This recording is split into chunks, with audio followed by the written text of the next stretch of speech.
So I'm very excited to say, for the first hour of Rylan on Saturday, I have got a Pet Shop Boys takeover, and Neil and Chris are in now. Hi, good afternoon. I'm having a moment. I'm having a moment that you two are sat opposite me. Is this actually happening? I think it is happening, yes. Are you regretting it already? No, we're looking forward to it. Otherwise, we wouldn't be here otherwise. Honestly, I'm so honoured that you have come in, and because you've decided to come and have a little chat with me, I'm dedicating the whole first hour to you two. But what are you doing for the other two? Oh, don't worry about that. Just talking rubbish. I'll bring me mum, see what she's having for dinner, and we'll all be fine.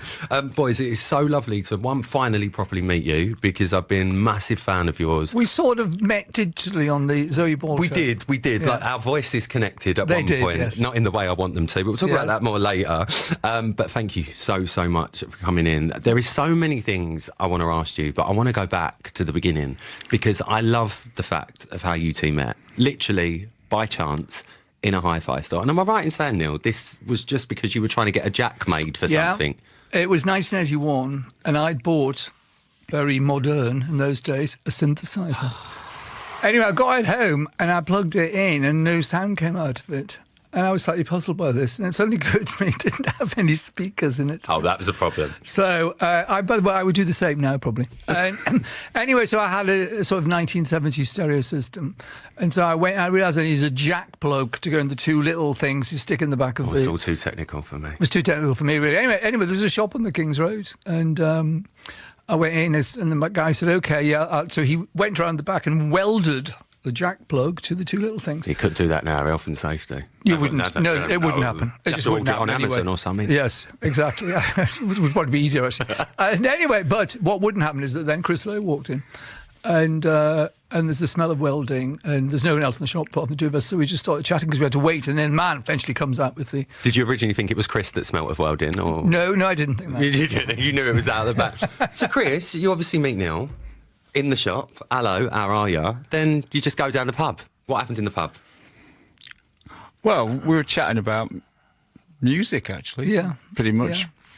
Yeah. Things we liked, things we hated. We both had a bottle of pills. Oh. Probably, I think. Probably, anyway. Treat yourself. Treat yourself. And I lived over the road from the pub, so Chris came to see the synthesizer, and he played the synthesizer. I had a guitar in those days, so I played the guitar. And that was it. It was it didn't take long to get going, weirdly. It didn't take long to get going. We sort of started to write a song even then, actually. It wasn't very good, but we did start to write something. Well, I'm not going to sing it. Being me, I can't remember it, but it wasn't very good. It wasn't very good. I mean, cutting room floor, I'd still take it for one of my own. I'm not going to lie. So if it's still I've got a cassette of it. It'll probably appear on a Radio 2 documentary. Oh, brilliant. Right, fine, we're sold. We're holding you to that one. We're holding you to that one. What I love about you two is obviously the music at the time. You know, you've got all that 80s influence all happening everywhere. Well, remember, this is 81. Yeah, exactly. Barely got going. It barely got going. But the music that was really pulling at your heartstrings was back in the gay clubs. Yeah. And that sort of Europe sound, that Euro sound that was coming through, the synthesizer, like you said. Yes. It was really sort of starting to make waves. Like now we look at music and pretty much everything's synthesizer. It's got this in, it's got that in, it's all electronic. Whereas back then, that was really... I know, it was exciting. Yeah. It was exciting. We also like hip-hop music, which is just starting, which was, in those days, very influenced by Kraftwerk. So again, It was all synthesizers. So it was those sort of two things, bring them together. But music in you used to go to gay clubs or pubs, and you would hear songs you didn't hear anywhere else. Yeah. And the amazing thing is, by the end of the 80s, that had become the sound of pop music. Yeah. And we were sort of there quite near the beginning. Yeah. The Trailblazers. Yeah, because we didn't release a record there for another 4 years or something. And in that time, when we first met, we both liked Soft Cell, for instance, Change to Love and Bedsitter. And then after that, of course, Bronski Beat came along. Yeah. Small Town Boy and Why. And so, and then there was quite a lot of electronic music in the first half of the 80s, and we were into that. Well, we need to talk about your first single, because you got signed by EMI. You did your first TV. I was actually watching an interview with you, Real Stories with Dermot, which was great, by the way. Oh, he's good, yeah. It's really great, that first TV performance. And I was watching you guys watch it back, and you were just like, wow, like we feel like deers in headlights. Well, we just didn't know what we were doing, really, did we? Just had a lovely time. Yeah, just having love. We knew Gary Crowley anyway from going to the WAG Club or something. Yeah. And I seem to remember they dressed there was something to do with it. It was called Let's Melt Some Money, so there was a lot of money going on. It was sort of slightly high concept, but it was also, because we don't have it anymore either. No. A children's programme with the pop guests on it. You don't get that anymore. No, you don't have none of that no I mean, at more. one time, people used to go and crack a jack. Bring it all back. That's what I say, bring it all back. Now it's all on CBBC, I suppose. Oh, it's all on digital. You've got to press the red button, the yellow button, the green button, then That's go up, it. down, left, right. It's like a cheat on Sonic. Yeah. Do you know what I mean? But they Look can at all me do go. that from the age of 2 anyway. I know.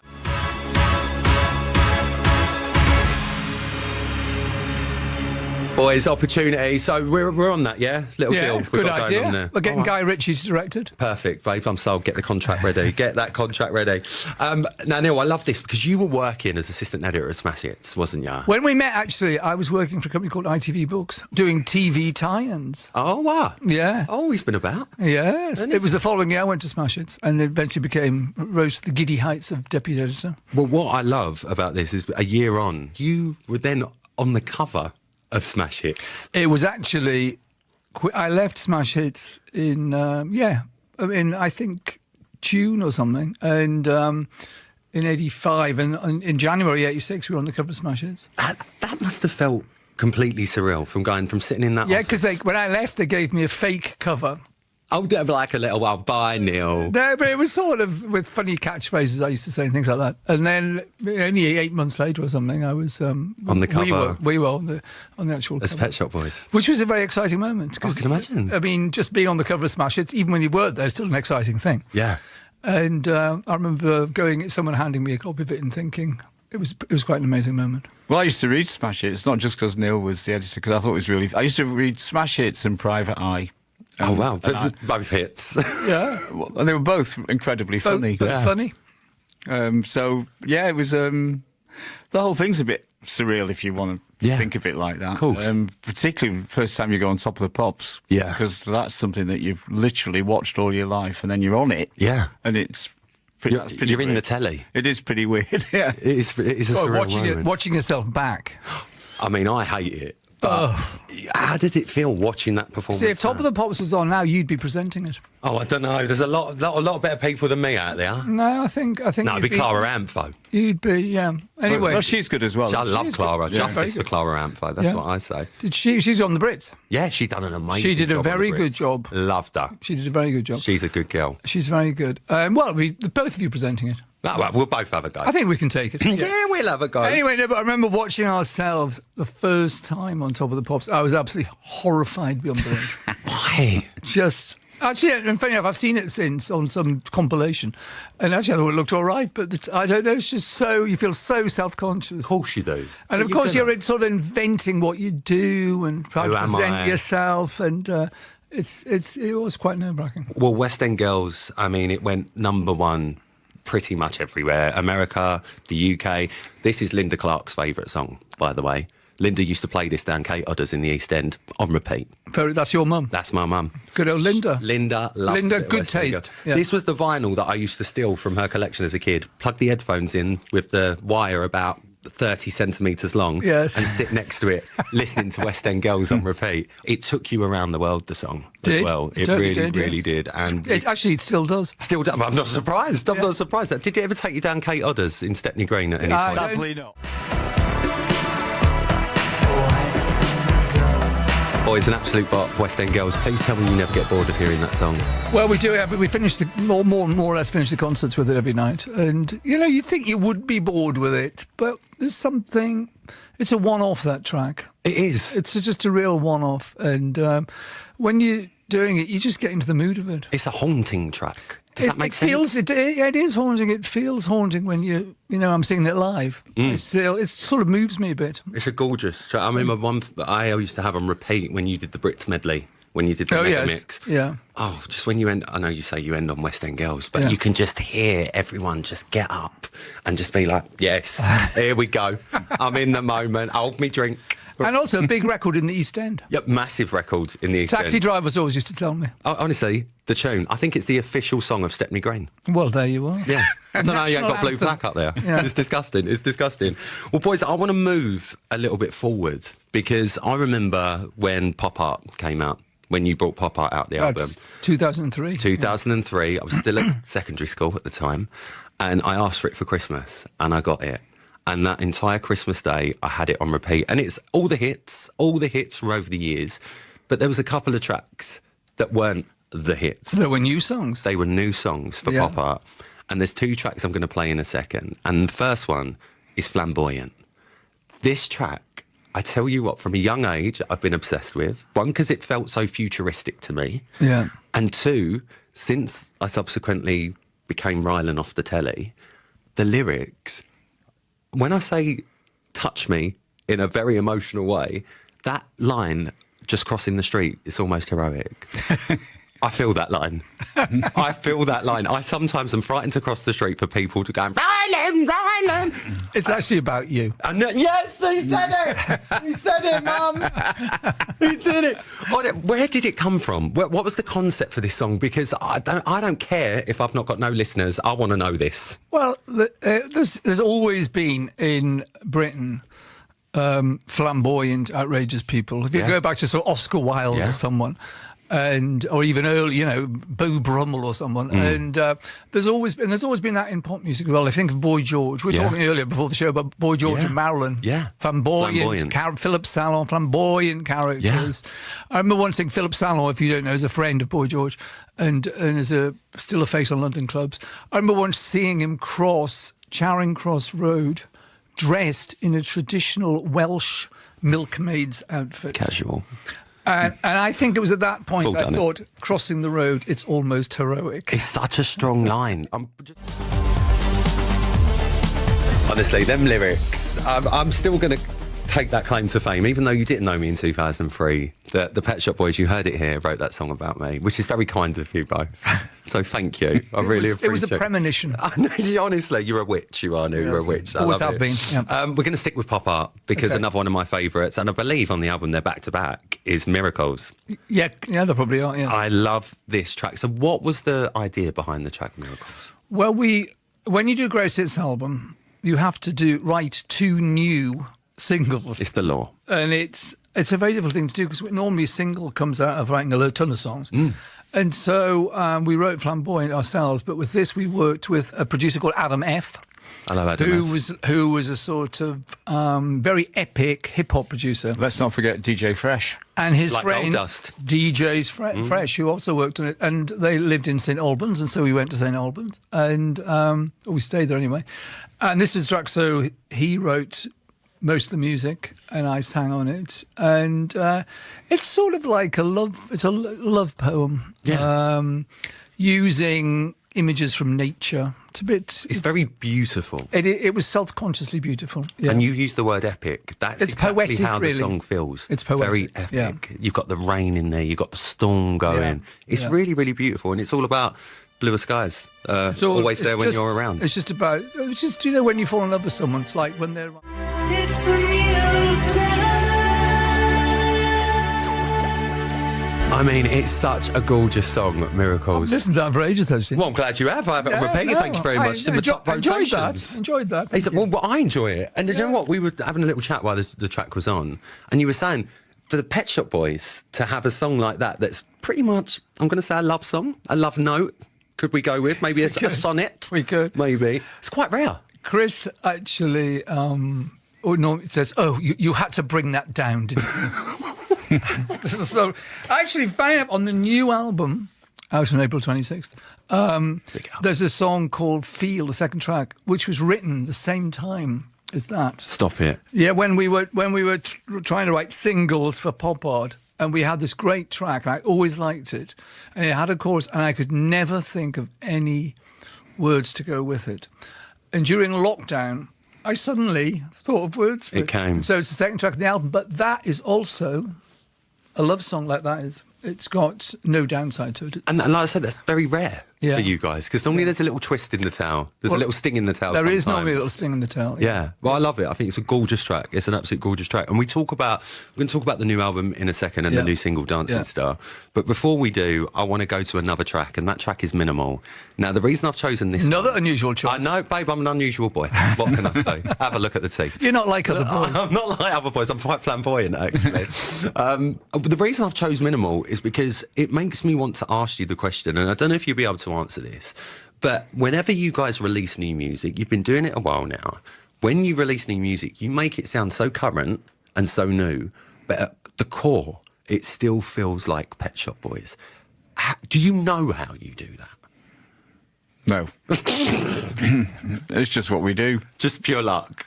I attribute this to the fact that we sort of write music, sounds a bit naff actually, but we sort of write music for fun, really. Like during I love that. During lockdown, Chris just sits at home and churns out music and sends it to me. Is that literally how it works? That's literally, if we're in the studio together, of course we're doing that together, but during lockdown we're in separate places. So you'll write the track, as in you'll do all the music, do all the composing, get it all together, and then, Neil, it comes over to you and you sit there and I've go... got to think of some words for it. Oh, I like this. Oh, this melody would work. Oh, actually, I wrote that thing down the other week. That could work. No, here. that's pretty much how it is, yeah. Oh, my God. And this one, Minimal, I think you wrote the music too, and... Do you remember writing it? Unfortunately, I've got. Chris, do you know where you are? I haven't got a very good memory, so I'm you're asking the wrong. I know where I am, just about. No, I've got no memory of where this came. I mean, what from. I liked about this was thinking of the line. It's really about minimal art. Yeah. So it's quite pretentious in a way, but I just like the way the spelling thing. Right, can I ask you a question about this? Yes. Right. MINIMAL, minimal. That's it. Do you say N or do you say two M's? No, I say N. Okay, fine. I've always wanted to ask. I hope I do anyway. No. Can you imagine if I've just found an Easter egg in this song? After 20 The years, song someone's should have been found a called mistake. Minimal. Minimal, yes. No, it's definitely minimal. I just like the way that it worked with the music. Actually, there is a word you say wrong, isn't there? Nuclear.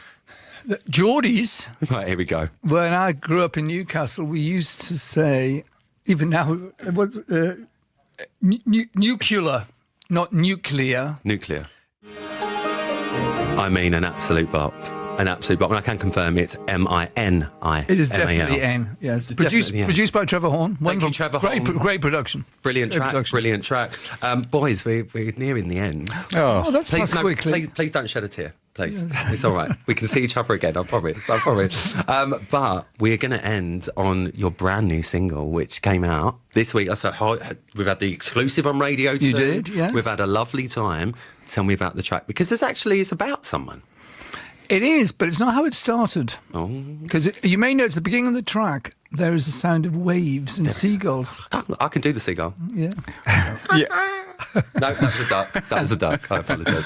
Well, I just wrote a backing track and put some sounds of the seaside, and put a little vocal, which was, "I love it here.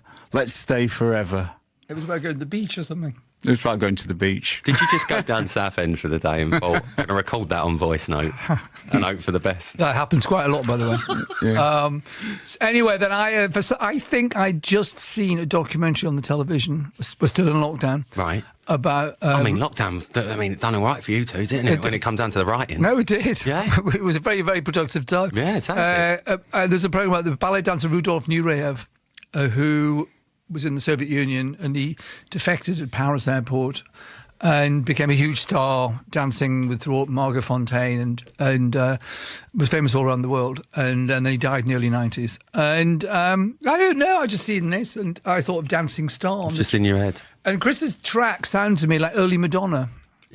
It actually does. No, it sounds really like I wanted to do a video where we cut early Madonna together. Just for a laugh. I'm hoping someone on YouTube might do that. Well, you say early Madonna. I remember on the Confessions tour, you make a little appearance in the Sorry intro. We remixed the song Sorry. I'm sorry. So sorry. And we had a funny moment at the Brits Awards. I gave her an award. And then we both ended up simultaneously, me and Madonna, being interviewed by Dermot O'Leary. Lovely Derm. For Radio, I think Radio 2. Would have been Radio 2, yeah, he loves it. Anyway, and Dermot O'Leary says, can you recreate the start of that mix? So Madonna goes, "Es tut mir leid." And I go, "I'm sorry.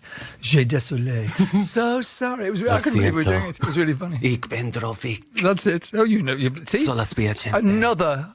another educational track. Listen, it teaches you languages. We teach you how to spell on this show. You find out what Linda's going to be eating tonight. Yeah. We do all the education. Honestly, I don't know why I'm not sponsored by BBC Arts. I don't know how it's not happened. I don't know how it hasn't. Well, look, this is coming from the new album. Yeah, I'm just called Nonetheless. So what am I expecting from Nonetheless, please? Nonetheless, I think it's a very warm-sounding album. Nice. Very, very tuneful. I think you're going to like it. Baby, it's a given.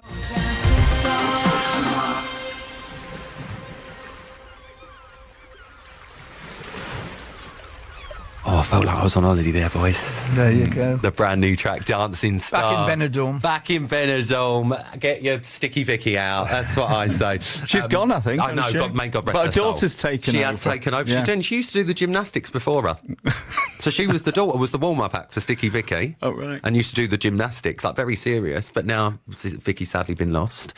The daughter's taken over. Bless her. It's nice to keep it in the family, isn't it? Absolutely. It really, really is. The new track. Nepo babies. Yeah. It very much is. It very much is. The new track, Dancing Star, from the brand new album, Nonetheless. The album is out. When's that coming out? April 26th. April 26th. And the second track is called Phil. Yes. I'm very excited to hear a bit of Phil. I'm very excited. Boys, I cannot thank you enough, genuinely from the bottom of my heart. There are not many people I would dedicate the whole first hour of my show to, but you could have had free. You could have had the old free. We're honoured. Honoured. I'm honoured. I'm so thrilled to have finally properly met you. It is the biggest pleasure to have you on the show. Thank you so much. Good luck with the album, and I really, really hope we do a single together soon. Okay. Is that a verbal contract? It's not quite a verbal Can we just say yes, maybe? But we've lodged the Got to go to the notion. news now. Can we just say yes? Say yes. I did a track with Ian Wright, didn't you, Chris? But no, don't bring Rylan in. Just put it out there. Say yes. But, yeah, that's a yes. They're just laughing at us. We're going to keep pushing everyone right near the news. You know,